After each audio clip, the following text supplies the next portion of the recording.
Welcome to Z Multimedia Online. Don't forget to follow us on all our socials on TikTok at Z Multimedia, LinkedIn at Z Multimedia, YouTube, ZTV, IDX, and Facebook at ZFMGH. Do enjoy this video.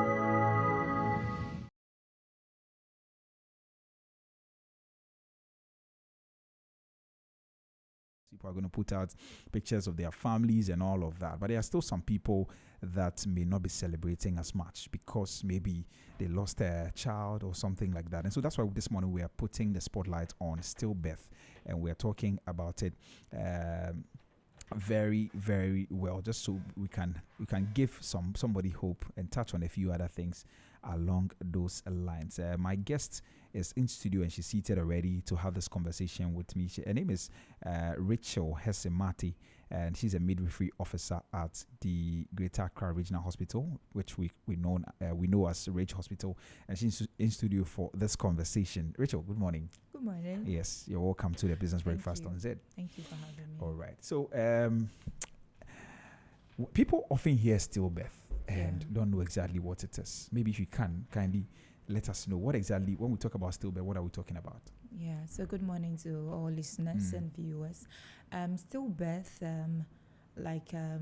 we know, when a child died or a baby died, in Ghana, our viability, when I say viability, where a baby can be born and survive, it's from 28 weeks and above. Other countries is from 24, but in Ghana here, our viability for pregnancy is 28 weeks and above. So a baby that dies at 28 weeks or after 28 weeks is categorized or termed as stillbirth. Okay. So losing a baby at 28 weeks or after 28 weeks is categorized in Ghana as stillbirth. Is it just in Ghana? We do 28 weeks. Okay. At most countries, let me say, do 28 weeks. But somewhere in US, they do 24, 20 weeks as their viability. So where 24 weeks mostly will survive there. But in Ghana, here, it's hardly for 24 weeks to survive. So generally accepted in Ghana, our viability is 28 weeks and above. So when you are pregnant and you lose the baby before 28 weeks, we will term it as an abortion, miscarriage. Right. But when it's 28 weeks and above, we'll say it's a stillbirth because that baby could have survived. You have preterms that are born 28, 29, that they have survived and they are doing well. So a death of a fetus or a baby at 28 weeks or after 28 weeks is termed as stillbirth. Yes. So essentially, if I get you well, after 28 weeks, we can say that this baby will survive. If the baby dies, dies, then we can say that that's stillbirth. Okay. But I know people have to still go through the normal way of giving birth to be able to bring the baby out and all of that. Yes. We'll talk about that shortly. Sure. But how common is it here in Ghana and even globally? Yeah, it's common. Let me just use Ridge Hospital. If last year we are counting about 6,448 live births, and then we have stillbirth. When you said that, I thought you were coming to say that. No, we have about 244 stillbirth. Then it's a concern. It's common because we are aiming at getting about 12 or less out of 1,000 births. Okay, when you look at the Sustainable Goal Development by 2030, globally, that is what we are aiming at. So if we are still getting 200 plus out of 6,000 births, it's quite a concern that we should look at. Yes, it's quite a problem that we should look at. And I think we'll dive into how we can curb this problems. Yes, and there are lots of, the education is key thing because there are some cardinal signs that mothers, we still have mothers who get pregnant and by 5 months, 6 months, they don't go for antenatal. And they come in a very critical state and they lose their babies. There are some cultural beliefs that comes in that you need a woman to undergo cesarean section, but maybe a belief will not permit her to do it, and then she may decide to stay home and then lose the baby. Okay, so all these things are factors that we need to look at to help reduce or mitigate this incidence of stillbirth. I see. So what are some of the causes? What are some of the things that cause apart from we will look at the maternal cause and then the fetal cause. The maternal cause will start from the antenatal, okay, where mother has some medical conditions, okay, during the pregnancy. Like there are some that have already known, they are already known hypertensive patients before they get pregnant. Right. And then if it's not properly managed, they end up getting preterms or losing the baby that is stillbirth. That's maternal conditions. There are placental insufficiency. That one, the mother has no hand in it. It's the placenta that some medical condition and even the hypertension, if it's poorly managed, can cause placenta insufficiency. It's the placenta that is supplying baby with oxygen, with nutrients, everything that the baby needs. Right. So if it becomes insufficient, baby is deprived basically of oxygen and other nutrients. And some may lead to IUGR, what we say that intrauterine growth restriction, or you may even lose the baby. Baby may come out earlier than normal expected, and some may not even survive. So maternal condition and some congenital abnormality. Okay.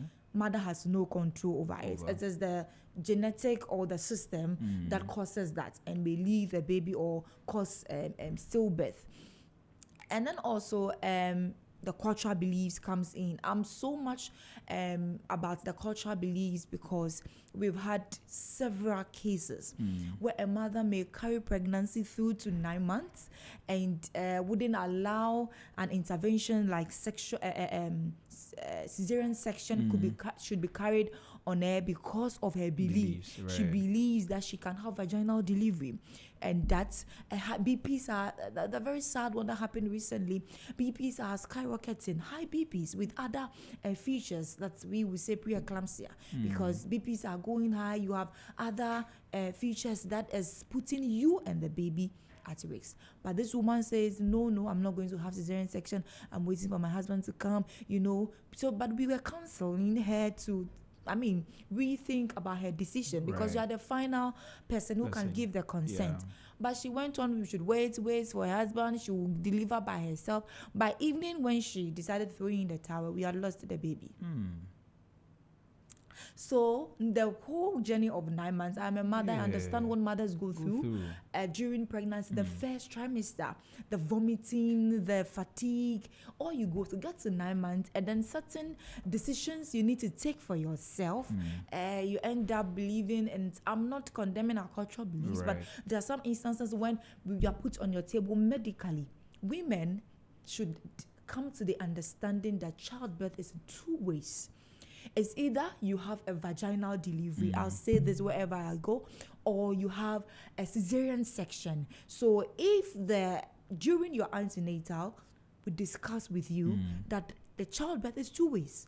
We all pray that you have vaginal delivery because it's less of a complication. But if there are conditions or complications that put you in a condition where you need to go through cesarean section, you should accept it and ask further questions, the things you should do that you would recover quickly, and then you take care of your baby, than to refuse the intervention, and then you end up some even losing their own lives because because they refuse cesarean section. They just want to have vaginal delivery. So you come in, your baby is having difficulty in breathing, I'll put it that way, what we will term as fetal distress. In labor, you came in labor, we were hoping you have vaginal delivery, but along the line of labor, the heart rate of your baby starts to go down. We are losing this baby, and you prevent or you don't consent to cesarean section. We lose this baby, and it's a stillbirth. You deliver the baby comes and realize that we lost this baby within the hours of delivery. So there are times that it is totally avoidable. Yes. Stillbirth is totally avoidable. Like the incidents I'm just discussing. High BPs has been picked up. Baby was fine. We were hearing the heartbeats. By afternoon, we were still hearing the heartbeat of the baby because we're still monitoring this woman, giving an intervention. But when it comes to preeclampsia, eclampsia, and we don't rush this woman what's that? Okay, preeclampsia, you see, when you get pregnant from 20 weeks, okay, and those who are not known to be hypertensive start recording high BPs, they start getting some proteins in their urine, and then they start getting some features like edema, chest pain, that's epigastric pain, they have dizziness. When you are seeing all these signs, we need to deliver you as quickly as possible. Right. BPs that are uncontrollable is an indication to go and section. You take the baby out. The moment baby is out, placenta is out, you see that the system starts to settle down with other management that we give to you. But when you refuse this, you say, now we just have to document that this counsel has been given to you. You are the final person who endorsed that. Right. Okay, I've agreed. Let's go, and then you take my baby out for me. But if you don't agree, we will keep documenting. And then she never agreed to this management. By evening that she agreed, we couldn't hear the baby. And then we asked ourselves, the journey, the stress, the pain, the decision you couldn't, like the economic impact, you know, your yes, money and all of that, in and out of hospital, the expenses, because of certain. I believe that is where our education should be directed. So now antenatal, we do the focus antenatal so that we have time to educate our mothers. Right. I believe that when the education goes down well, there are certain decisions they would agree to it because you've really explained to them the pros and cons of every step of the way. Right. When you take this decision, this is what is going to happen to you, this is what's going to happen to the baby. Now, when you carry the pregnancy, yes, it is you and your husband. When it gets to a certain point, and at that time with the incidents, your husband was not there, you have to take the decision for yourself. That's true. But we kept waiting for the husband. The husband came the next morning. The next day, he came to meet a lifeless baby. We shed tears. We were so sad. Because this woman's condition, history, she has lost one baby already because of a high BPs. And she had the chance to actually reverse the situation. So this could have been, avoided. Anyway, but because of the angle of our conversation this morning, yes, we won't dwell so much on, the ones that people have something to do about that they refuse to. Let's look at those who do not have anything to do about it. Yes. You know, so what kind of emotional and psychological toll does that take on the women? Yes, like we're speaking now. Yesterday, a client, she's pregnant about 20 weeks and has some complications and rushed to the hospital. She has lost twins. She's lost them. Both of them? Yes. This one, she has nothing to do with it. The fluid around the baby was just coming out, which we say PROM, was just losing the fluid that was keeping the babies. Okay. And there was some minor bleeding. Her cervix has already dilated. Nobody did this. Nobody caused this. It was the sister. It was the body. Okay, so this one, the woman could not do anything. And at the gestational age, that's where the pregnancy has gotten to 20 weeks, we can't do much about it than to let it come out. So such a person, when they come, you need to counsel them because the expectation has been shut down. Twins. Everybody's excited to receive twins. This one, she didn't go through IVF to have them. It was a normal twins that set in. Yes. So the counsel is very, very important. Pre, post, intra, and then after is very, very important. The babies came out, the fetus came out this morning. Before I was coming, I entered the studio, I called her, encouraged her that, you see, we'll give the womb some time to heal and then we try again. We have one already. So whatever that happens, just encourage yourself that another one. So it's very important. And the family support during that time is key. Because if it happens that way, you know, especially our settings where you get married and then the next few months, people are expecting to see your tummy, you know, bloated up. Some few months, they are expecting to hear a cry of a baby. And then you go through this. It's very sad. And then, so the family support is key. It helps them so much to recover quickly. It's very, very important for the family to come in during this times. We'll talk about the family support shortly, but a very important aspect of it is the grief of the the husband or the man in the picture. Usually we don't talk about them. How does that also affect those people, the men in the picture? Yes, you see, we've always painted men to be very strong, but trust me, I've seen men cry at the labor ward. Recently, we saw. And I don't want to dive into that. But you see, they also have their their emotional weakness. Let me put it that way. They may not cry for you to see, but sometimes the way they react is I've counseled both mother and husband in many times because they also feel it. Just that they try to hide their feelings. Only few will just let it out for us to see. But when it comes to the counsel, it's the two of them. That is why now we are encouraging them to come to antenatal with their wives or partners, so that along the line, in the process, both of you understand what is going on. Okay. So that there are times where the woman is solely blamed, especially when there's been recurrence, losing of babies. But if we involve them right from the word go, they know that, okay, I go to antenatal with him. This is where we've gotten to. They're saying that my wife's BPs are high, and these are the interventions, these are the complications that can come up. When they are part of the care, when you counsel them together, it helps. Than the woman being left alone to come through antenatal, and then at the end such incidents happen, and then you're not going to tell the husband that, oh, okay, A, B, C happened, and that is why we are. It's hard for them to accept. Right. Yeah, it's very hard for them to believe. Let me put it in that way. But when they get involved from the word go, it helps. It helps, and both are being counseled. When it happens that way, we don't just talk to the mother or the mother, but we involve the fathers as well, and then we encourage them, give them some time for the wound to, regain a strength again, and then they can try another pregnancy. Right.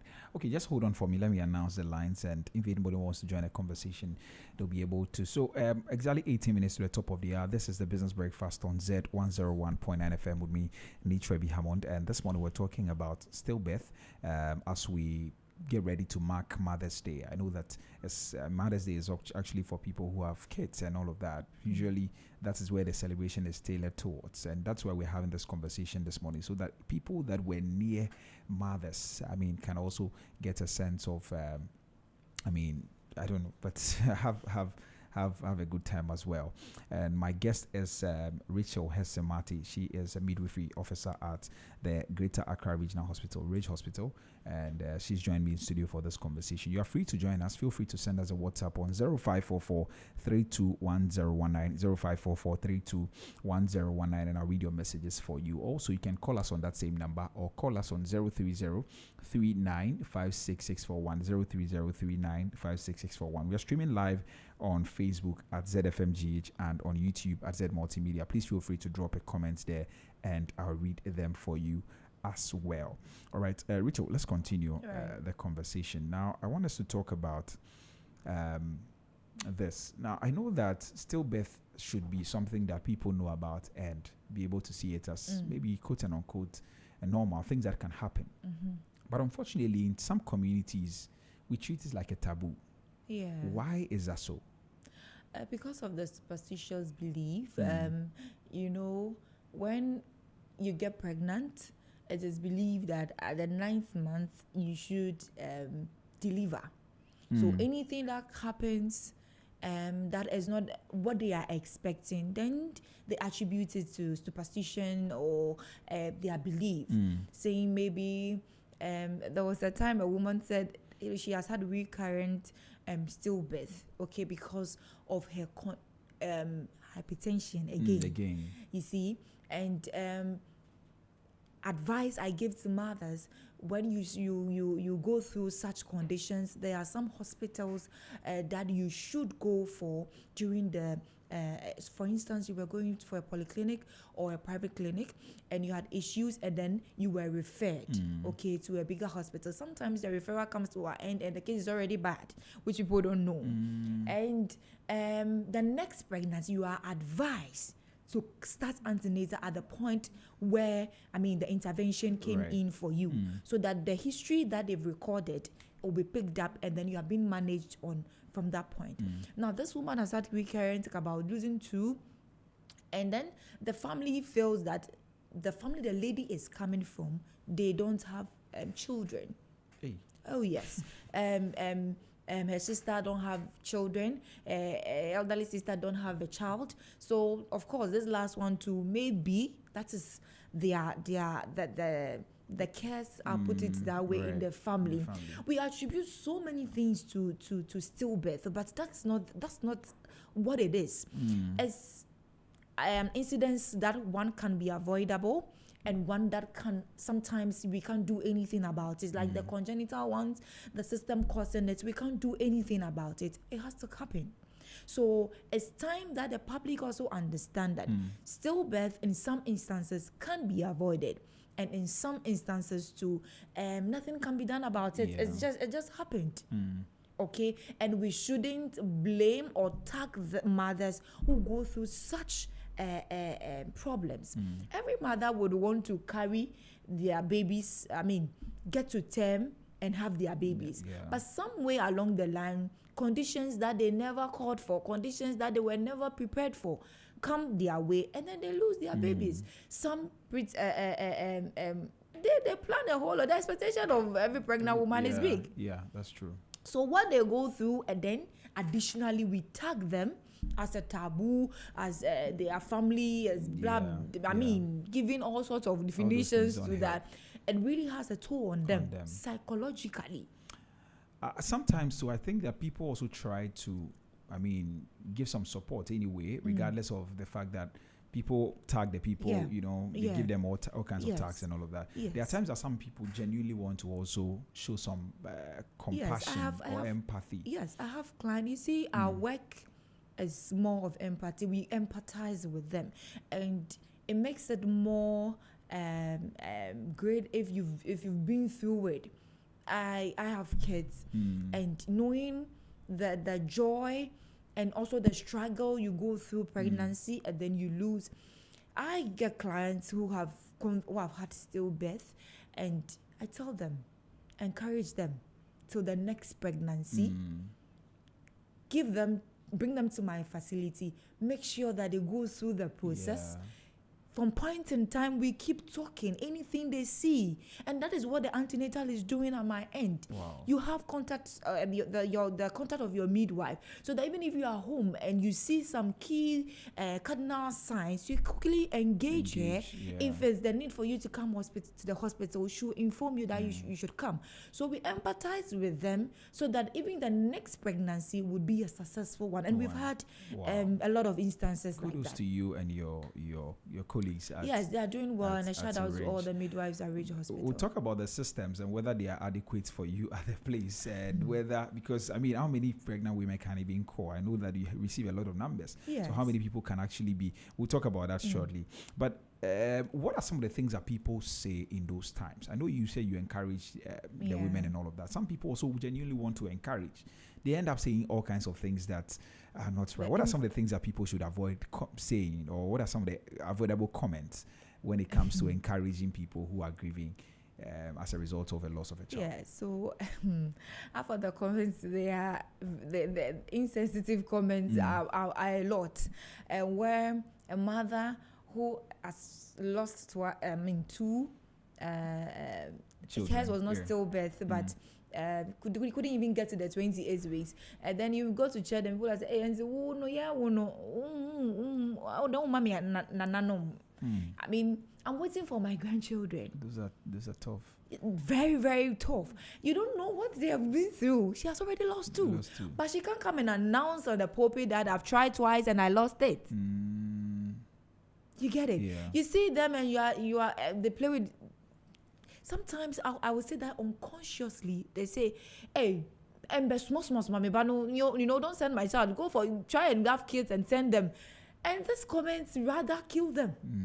because they go back there and they're on their best and they're like, oh God, so when when when am I also why me? Sorry. Yes, why me? When am I also getting there? But you should also be encouraged that as pregnancy, God gives, Right. and at the right time it will happen. The issue is when it happens, make sure you find yourself at the right place. Okay, and one thing I have noticed is that people don't really ask questions. Okay, when they come for antenatal, ask questions. Whatever you want to know, it is your right to ask questions. Whatever that is being done on you, probe further and ask why it's being done on you, what you should expect. Right. Okay, most people don't come to antenatal early, so sometimes even the talks we give, they miss them. Okay, the cardinal signs. Every day we have a talk that we give to our pregnant women in the morning before even the session starts. So it's very also important that you engage yourself, read about it. Google, there is a lot of information. Some, if you don't take it, you even kill yourself. That's true. But speak to the right people so that you get the right information, and that will help mitigate some of these problems that we go through. Okay, right. Let's talk about the systems, the healthcare and support system. Do you think that, from your experience as a midwife, do healthcare systems actually give emotional support, enough emotional support? Yes, I would say we do. You guys are doing well, and I agree that you are doing very well at your end. But looking at the numbers, the ratio, midwife to or mothers to midwife ratio, what do you think it's realistic enough? Yes. So now there are WhatsApp platforms where we put our pregnant women. I even have a personal one that people that approach me, family members, church members, we put them on that platform, and each and every day. To the platform. No problem at all. Which my other colleagues are doing same. Right. Okay, and we have them educating them each and every time. Put your problems there. Anything that is bothering you, put it there. So those who go through such problem, we isolate them, and then a constant checkups and engagement helps. Okay, so even if you are listening to me and you are far from range or anywhere, this also helps when you have a platform for them. And I'm sure it's something that is being done because it helps you. Have a group that you can manage, and then you are able to follow up. The focus antenatal doesn't only end at the hospital. It continues.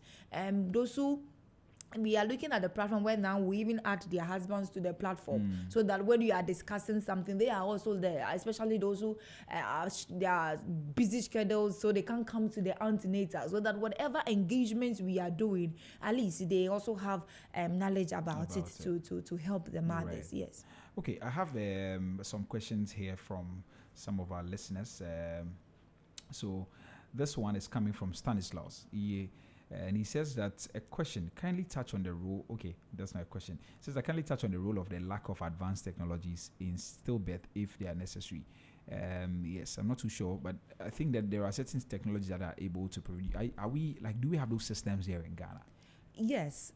So, for instance, some pregnant women may do ultrasound scan. A lot of places now that have opened doing scan for mothers, and sometimes they miss some key things that are supposed to be picked up. Okay, so I understand where the person is coming from. We are still developing, and we are educating our clients to carry those scans at places that we at least not. We believe that the outcome or the feedback we are getting should be accurate. Even with that, when they come in the hospital, we still go ahead to do scans for a double check of whatever they are bringing to us. So with the diagnostic equipment, we are getting there. Okay, we are not there yet. We are getting there. We are getting there because since we are still getting some number of stillbirths, I wouldn't say we are there yet, but we are doing our best because over the year it's declining. Right. Apart from the technologies, I understand that there's also the negligence on the part of the clinicians. What do you have to say about that? Yes. So with the negligence, we each and every time, my units and other places, we keep educating ourselves. Drills, and reminding ourselves of certain things that can make us miss or lose a baby or a mother, because pregnancy is a life threatening to both mother and a baby. So each and every time as midwives, we keep updating ourselves the things we can do better. Okay, the things we can do better, because if at our end we are doing over 6,000 deliveries in a year, we expect that they should all come out without a problem. That is our aim. That is what we are looking at. So each and every time, I would say that we are educating ourselves to help reduce this, to avoid some of the negligences that are beyond education. The sender actually raised a very important point, and he recounts an incident like that. He says that I saw a client who lost a child, and this issue of negligence and the part of the clinic, and the part of the clinic was very profound. The family invested a lot in the pregnancy. At a point, the man mentioned that he went to the hospital after the wife's BP was remarkably high, only to find no staff present attending to the woman in crisis. Fast forward, they had to be referred to a different hospital where stillbirth occurred. And he says that if you can touch on that. But so beyond the education, there are also those things. So what can we do about it? Like I always say, the hospital you go to, is also key. Because referrals should be prompt. You've noticed that the mother's BPs are high. There are platforms, there are codes and communications numbers where you can call for help or a referral. If you don't do prompt referral, and sometimes, like you are saying, they delay and don't come to our end early, it will get to a referral point and the heartbeat of the baby is already gone. Already the mother has entered into the climactic phase. From your high BPs, you are experiencing preeclampsia, and then you are entering into a climactic phase. Because we are the referring end, we see a lot of those things coming in. Each and every time, we are telling our private hospital, we are telling our periphery hospitals to refer early. Before you refer, make sure that you've done your basic interventions before you refer. Even in the ambulance, what care are they giving? Is there a midwife or a nurse accompanying this case? It's a continuous care. So wherever you get to, when you get to our end or whichever referral center you are going, the care continues from there. All right, Rachel, because of our time, we have to go. But what can society do better to be able to break the silence on stillbirth? What can we do? Support.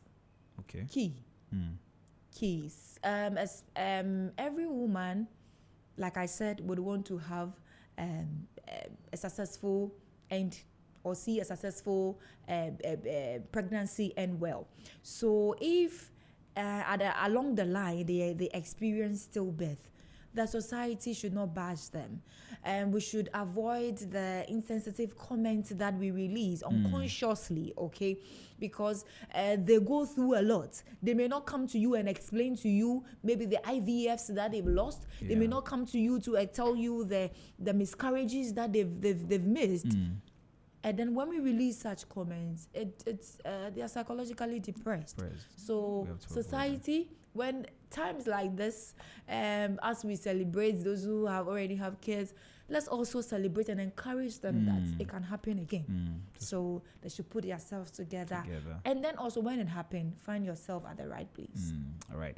Rachel, thank you very much for your time. I think it's been a very good conversation and I have learned a lot. And I hope that there are some mothers who are listening to us today and there are some people who are listening to us that have a change of mind when it comes to stillbirth. And thank you so much for coming. Thank you for really having grateful. me. Yes, Rachel Hesse Mate is midwifery officer at the Greater Accra Regional Hospital, which we know as Ridge Hospital, and she joined us this morning talking about stillbirths ahead of our Mother's Day celebration. And we all know that this is a time where people celebrate those who actually have kids.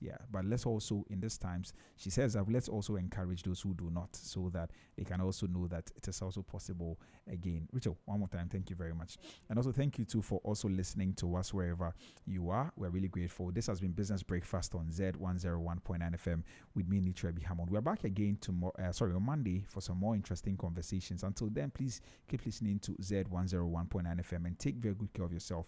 And when you think Ghana, think Z. My name is Nature Be Hammond. I'll see you. Up next is a brighter side. Thank you for watching. Don't forget to like, comment, and share. And also do follow us on all our socials.